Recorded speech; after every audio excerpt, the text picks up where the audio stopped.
Mummy के शादी में जाने के बाद मुझे करने पड़े घर के सारे काम अकेले ही, और मैं बिल्कुल थक गई। Hello guys, welcome back to star mini vlog.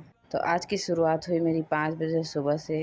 सुबह उठने के बाद मैंने सबसे पहले झाड़ू लगाया और पोछा लगाया, और इतने दिनों बाद सुबह जल्दी उठ के मुझे बहुत अच्छा लग रहा था। नहा धोकर मंदिर साफ करने के बाद मैंने किया पूजा।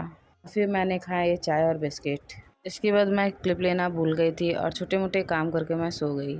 फिर शाम को जब मैं उठी तो मैंने सारे धुले हुए कपड़े को उतारा और फोल्ड करके सबके अलमारी में रखा, और दोपहर के सारे बर्तन धुलने लगी। एक्चुअली मुझे बर्तन धुलना बिल्कुल अच्छा नहीं लगता है, लेकिन मम्मी की एब्सेंस में सारे काम करने ही पड़ते हैं।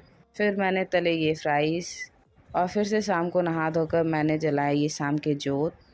और आज डिनर में मेरे भाई के खाने का मन था ये प्याज का लच्छा पराठा, तो मैंने सबके लिए ये बनाया, जिसकी रेसिपी मेरे दूसरे चैनल सिराज किचन पे जल्दी आएगी। Thanks for watching.